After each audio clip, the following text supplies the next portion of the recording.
Are you here? August asked. Not yet. Ugh, he grunted into the phone. When are you gonna get here? Soon, buddy. I'm about an hour away. An hour? He groaned. That'll take forever. I laughed. Go play outside, and by the time you build a fairy fort for me to inspect, I'll be there. Now, where's your mom? She's sick. What? My spine stiffened. Clara hadn't seemed sick when I'd called last night. What kind of sick? Coughing sick? When you get here, can we open my present first? Yes, we can open your present first. My nephew was 5, and I'd missed his birthday. The guilt was real. My attempt to assuage it had resulted in the scooter gift wrapped in the trunk, along with a Nintendo Switch game, a puzzle, 3 books, and a remote control car. August's birthdays had always been a priority, but I hadn't been able to get away from work this year. Summers were a hectic time at the Galloway for the head groundskeeper. Toss in my latest duties as fill-in general manager for the luxury hotel on the Oregon coast, and even a quick vacation to see my sister had been impossible. Normally, Clara and Gus would take a summer trip to my home in Heron Beach for his birthday. Had this been a normal year, we would have celebrated as a family. August. Born in August. But this year, their trip to Oregon had been moved up to June. Clara's arrogant and demanding boss had decided that he needed his assistant along for his 2-week hiatus in Aruba over Gus's birthday. I couldn't blame Clara for jumping at the lavish vacation.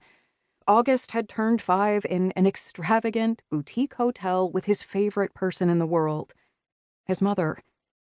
How long will she be here? I asked Clara. I stood at the floor-to-ceiling window wall in my office that overlooked the property beyond the house.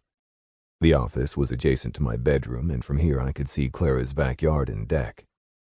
I'd designed it that way, wanting to give her privacy but be close enough in case of an emergency. I'd wanted a line of sight. I was regretting that decision, just like I had last night when I'd come out for a quiet minute alone only to realize I hadn't been the only one seeking a moment of solitude. She had taken over Clara's deck.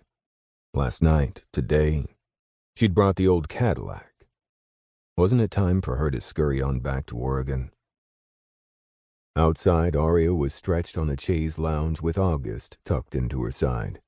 The two of them were reading a book, the boy eating up her every word. Her toned legs stretched long to her bare feet.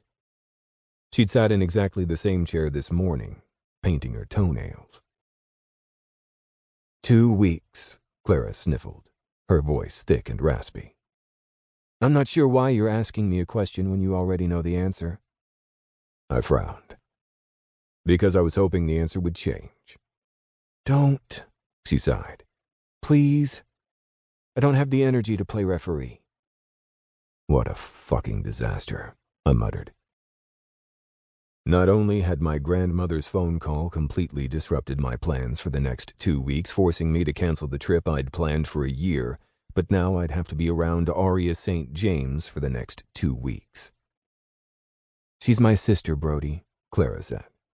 She's welcome here. And if you make her feel unwelcome, then I'm moving. You can't move. I spun away from the glass. That was the first time she'd ever made that threat, and I didn't like how serious it sounded. That's your house. No, it's your house. I just live there. Semantics. You're not moving. Welcome was a safe community with good schools. Selling her on the move here hadn't been difficult for those reasons. Plus a new home with state-of-the-art security. She belonged here. If that meant I had to play nice with the sister, so be it. To keep listening to this audiobook, I've left you a link in the description so you can do it, at no cost thanks to Audible's 30-day free trial.